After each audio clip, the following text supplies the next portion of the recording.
Bonjour à toutes, je me présente France Labrec de Création Encre et Papier et c'est une vidéo live surprise. C'est tellement une surprise que j'en suis surprise moi-même. Décidé à la dernière minute, j'ai vraiment beaucoup de travail ces temps-ci, mais j'avais le goût de prendre une petite pause créative et sérieusement, c'est vraiment une belle carte que j'ai à vous montrer et une belle façon de faire quelque chose de quand même beau, rapide, efficace et tout ça. Alors, tant mieux s'il y en a qui peuvent se joindre à nous. Je vais vous montrer ça à l'instant. Qu'est-ce que je vais pouvoir vous montrer? Hey, bonjour France et Chantal, excellent, bienvenue. Alors, je tourne ma caméra et je vous montre ça à l'instant. Alors, je vais juste m'assurer de voir que je suis bien droite. Je suis pas mal là. Ça, c'est le centre. Excellent. Alors, Louise, elle est là. Je vais juste aller sur mon groupe. Et voilà ici. Donc, ça vous laisse le temps de vous brancher. J'ai enlevé le son ici. Parfait. Les commentaires. Super. Alors, je vais vous démontrer une carte. Et j'utilise le papier ici qui s'appelle Joyeux Carreau. Donc, dans le catalogue, c'est à la page 57 et on a ça ici. Écoutez, c'est un de mes coups de cœur de papier. Tellement de beaux designs, tellement... Les couleurs sont superbes et que ce soit à l'endos ou au verso, et c'est sûr qu'il y a quelque chose à faire. Ça fait super automne ici. Ça aussi. Mais on s'entend que dépendamment de ce qu'on fait, là, ça peut être pour toutes sortes d'occasions. Puis, moi, j'aime beaucoup ce carotté-là et je vais m'en servir pour mes cartes de Noël. Alors, je mets ça de côté. Et autre chose que je vais me servir, c'est le plioir qui s'appelle Forêt de conifères, donc à la page 35 ici. Alors, je vais vous démontrer comment on peut se servir de ce plioir-là. Puis, vous allez voir, je pense que c'est de toute beauté. Et tant qu'à y être d'un page, je vais me servir de ce combo de rubans-là. Donc ça, c'est à la page 31, c'est les méli-mélos de ruban Merveille de saison. Alors, c'est un ruban super chic avec ce beau, comment est-ce qu'on pourrait dire ça? Une cordelette dorée. J'adore. Alors, on y va sans plus tarder et je vous démontre... La première carte que j'ai faite et la deuxième, ce sera dans une autre couleur. Alors ça, c'est la couleur sapin ombragé. Et voilà. Donc, devinez-vous que ça, c'est un papier cartonné vélin que j'ai juste embossé. Et j'ai l'intérieur aussi. Fait que voyez-vous comment la petite touche de carotté à grande échelle, si ça vous fait peur, ben ayez plus peur. On en met une petite bande, puis c'est super cute. Fait que ça, je pense que si je laisse ça comme ça ici, on le voit bien. Alors là, j'y vais dans le merlot magique. J'adore cette couleur-là. Je ne peux pas vous dire pourquoi, mais je l'aime. Alors, première chose qu'on va faire, c'est qu'on va prendre le papier cartonné vélin, puis on va l'embosser. Donc... Je m'installe avec ma super nouvelle machine de découpe spéciale Stampin' Up. Je l'adore, sérieusement. Elle est solide, elle est bien. On dirait que le centre est plus large et la pression que ça fait pour faire pour faire soit la découpe, soit l'embossage, ça va merveilleusement bien. Alors, la plateforme, ici, on a toutes les indications. Alors, si c'est un plioir 3D, donc je vous montre, le plioir est quand même épais. Alors, c'est un plioir 3D.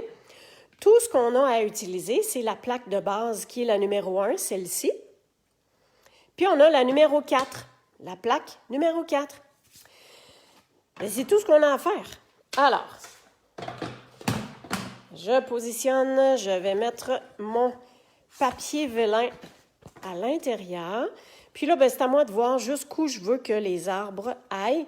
Je veux qu'il y ait quand même une partie qui soit comme dans le vide, qu'on puisse voir le papier au travers.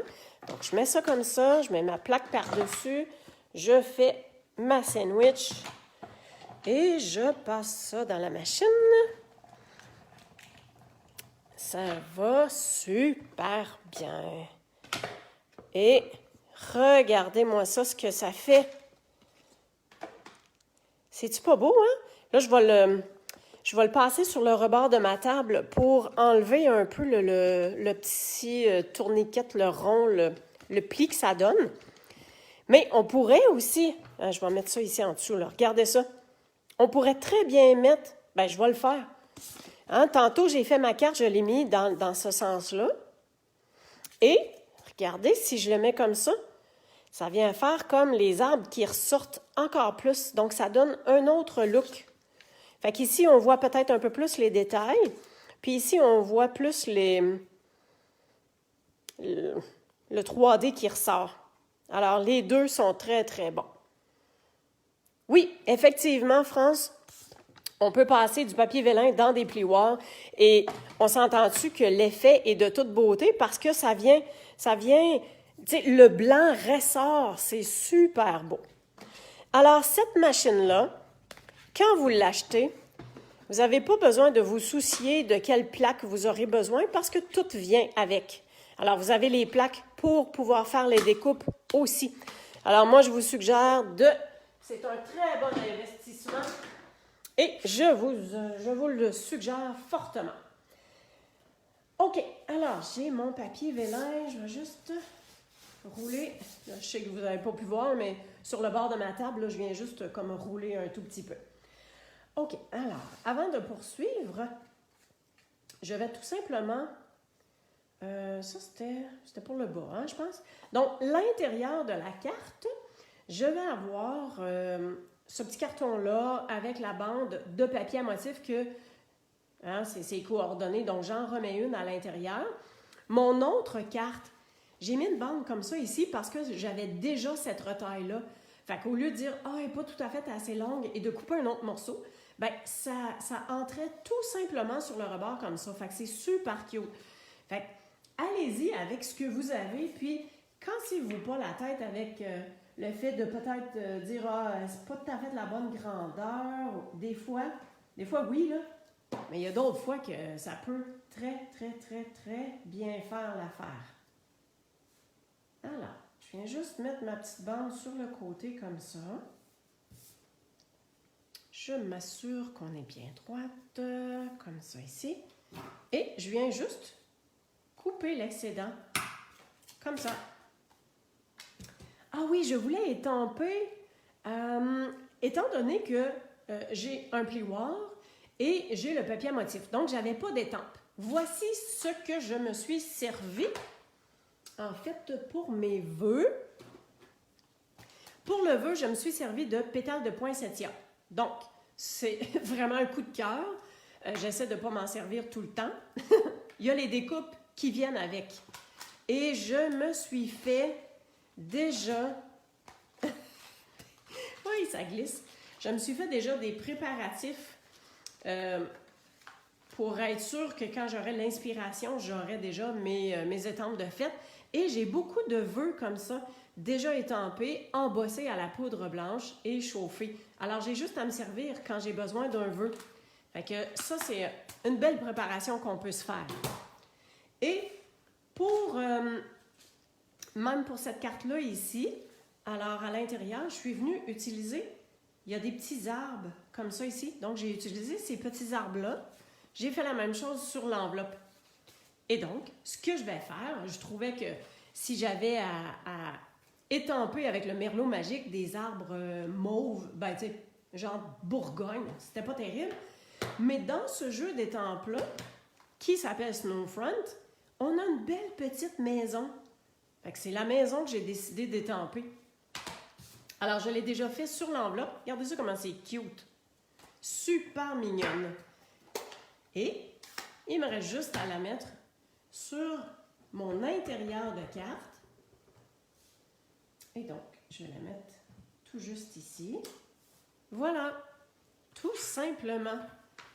Fait que tu sais, l'intérieur de carte, on peut rajouter des vœux, mais moi, j'aime ça laisser libre cours à l'imagination des gens. Donc, les gens peuvent écrire un mot encore plus personnalisé. C'est encore mieux.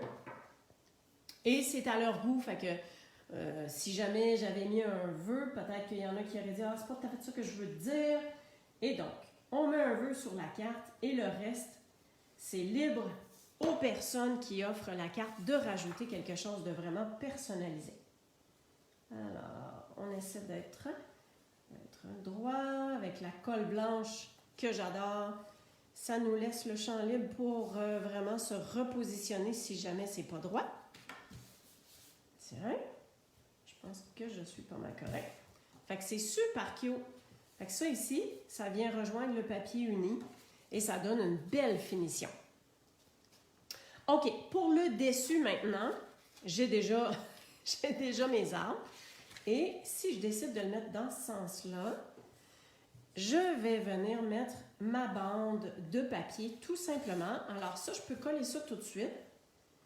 Avant de la coller, tiens, je vais juste être sûre d'avoir la bonne largeur. Alors, je la dispose comme ça ici. J'essaie d'être droite et je viens couper l'excédent. Et là, je peux venir coller. Voilà. Alors, je dispose dans le bas. J'essaie de me garder la même largeur. Juste le mettre comme ça, je vois mieux. Parfait. Fait que ça, c'est bon.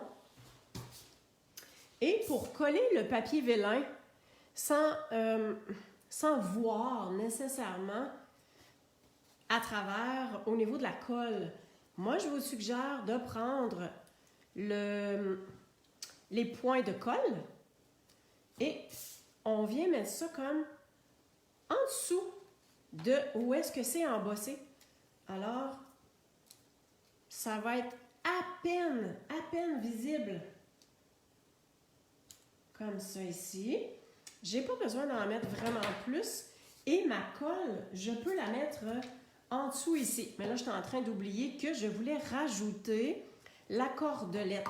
Je ne rajouterai pas ce ruban-là parce que là, c'est pas tout à fait la même couleur. Mais je voulais absolument mettre la cordelette. Et donc, je vais prendre... Je pourrais prendre un point de colle pour mettre la cordelette. Quand j'ai du ruban, moi, j'aime bien prendre le ruban adhésif double face. Dans le catalogue, il s'appelle le ruban découpe facile. Quelque chose de genre. Alors, comme ça. Je viens juste faire une fois comme ça. Je mets mon collant.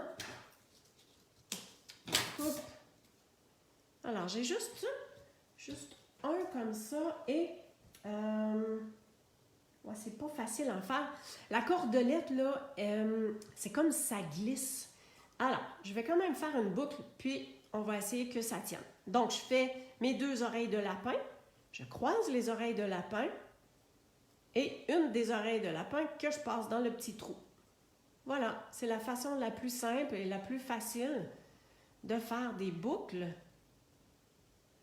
On tire pour que ce soit vraiment, vraiment droit. Tiens. Et là, pour être certain que ça tienne, je viens prendre un point de colle. Je fais un petit moton. Le plus que je peux.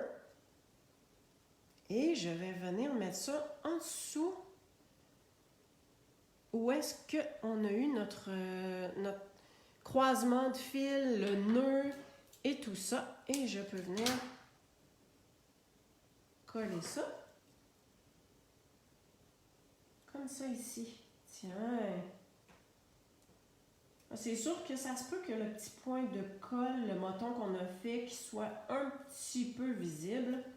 Mais bon, c'est pas plus grave que ça. Alors, ça c'est fait. J'avais mis mes points de colle en arrière des arbres. Hein? OK, c'est pas grave, c'est bien bon comme ça. Je viens mettre la colle en arrière de la bande de papier parce que ça, c'est sûr, on s'entend bien que ça ne se verra pas. je vais enlever mes petits papiers. Donc ça va venir tenir encore plus mon carton vélin sur ma base de cartes. Alors, je mets ça à plat et j'essaie de m'aligner bien droite. On dirait qu'on arrête de respirer un rendu là. Ça. Alors, je viens appuyer ici, parce que le papier vélin, c'est comme ça colle, mais on dirait qu'il y a un petit délai. Alors, je viens refaire le pli de ma carte, de ma base, comme ça ici. Et tout ce qui va me rester à faire, c'est de mettre le vœu. Alors, quelquefois, j'aime ça, faire le contour. Alors, je vais me relever. Merci, France. Et quand je viens faire le contour, ben en fait, là, je vais faire le contour pour la partie du haut seulement. Des fois, je fais le contour tout au complet. Alors, voyez-vous que c'est pas compliqué. C'est les ciseaux suivent ce qu'on fait avec le papier. Alors, c'est moi qui tasse le papier et tout suit bien, bien, bien comme il faut. Comme ça. Je pivote mon papier. Donc, mes ciseaux sont à peu près toujours dans le même sens. Et ici, je viens juste descendre comme ça ici. Voilà. Hein? Fait que j'aurais pu faire le contour aussi par en dessous, mais ça me plaît bien, bien, bien correct de même. Alors, on va se mettre ça en dimension. Donc, je viens en mettre 3 parce que je veux que ça reste une belle ligne bien droite. Donc, ça, c'est les mini points de dimension. Super pratique. Il y en a plus dans un paquet que les gros. Puis souvent, c'est une dimension qui est bien, bien, bien correcte comme ça. Je vais quand même faire le même principe parce que j'ai mis ma boucle sur ce côté-là. Donc, je viens mettre le vœu sur l'autre côté. Et je m'organise pour être droite toujours. Donc, je trouve que c'est d'actualité que d'avoir ce vœu-là en disant nos meilleurs vœux par-delà la distance à cause de la COVID et tout ce qu'on vit. Alors, France, le blanc du vœu, c'est murmure blanc. Non, le blanc du vœu, ça se trouve être embossé. Donc, j'ai étampé en encre Versamark. Ensuite, j'ai saupoudré de poudre blanche et j'ai chauffé avec le pistolet chauffant. Alors, c'est embossé. Je ne sais pas si on peut voir, peut-être, ça brille un petit peu. J'aurais pu mettre le craft murmure blanc, mais ça n'aurait pas été aussi clair, aussi net. Le craft murmure blanc, il est super blanc quand on l'étend, mais après ça, il pâlit un petit peu. Fait que des fois, ça peut être bien parfait selon qu'est-ce qu'on veut avoir comme résultat. Wow! Hey, il manque les bling-bling, hein? Alors, question de mettre une petite finition. Ici, ce sont les gemmes à facettes élégants. Alors, on a du transparent, du or champagne et puis du blanc. Alors, je vais me servir du blanc. Oh! Hey, non, attendez donc. Oh, ce or champagne-là, ça vient faire super beau. Alors, je pense que je vais en mettre un ici. Et je vais en mettre... tiens, des fois, il ne faut pas se demander où est-ce qu'on les met. On y va où est-ce que le pic nous amène. Alors, hey, sérieux, je pense que j'étais certaine d'aller mettre du blanc. Mais voyez-vous comment ça vient faire une petite teinte avec même le merlot magique? Alors, ça ici, on a ça. Bon, je vais juste être sûre qu'on puisse bien voir. On a nos 2 cartes, on a ça. Ça ici, ça. Puis le papier qu'on s'est servi. Bon, ça vient faire tout le beau ticket auquel j'ai utilisé. Et voilà. Qu'est-ce que vous en dites? Est-ce que ça vous plaît? Alors, voyez-vous que c'est super simple. Papier vélin, on embosse, ça vient donner la touche blanche qu'on a besoin. C'est même pas salissant. Et on peut l'utiliser d'un côté ou de l'autre. Alors, je vais vous montrer très proche. C'est quoi la différence? Alors, ça, c'est le côté normal qu'on prend pour embosser, mais regardez l'autre côté. Tout aussi joli. OK. Alors, je vais juste retourner ma caméra. Bonjour, Louise. Excellent. Whoopala. Comme ça. Alors. Fait que, on appelle ça short and sweet. Super simple. Écoute, papier velin embossé, une petite bande de papier joyeux carreau que j'adore et un petit peu de bling-bling, un vœu. On rajoute un ruban, c'est fait. Fait que, écoutez, c'est super simple. Gênez-vous pas si vous avez besoin de quoi que ce soit. www.creationencrepapier.com et demain, ces cartes-là seront sur mon blog avec tous les détails. Chacun des produits que j'ai utilisés si jamais vous voulez les refaire. Et si vous avez besoin de passer une commande, que vous n'avez pas de démonstratrice attitrée, bien, ça va me faire plaisir de répondre à vos questions et de passer vos commandes. Alors, je vous remercie énormément d'avoir été avec moi avec ce live surprise! Sérieusement, ça fait du bien à l'âme d'avoir pris cette pause créative-là. Merci d'avoir été avec moi. Et puis, surveillez sur le Facebook, le groupe créatif. Demandez à joindre et invitez vos amis. Il y aura toutes sortes de belles surprises qui s'en viennent. Merci et passez une belle journée.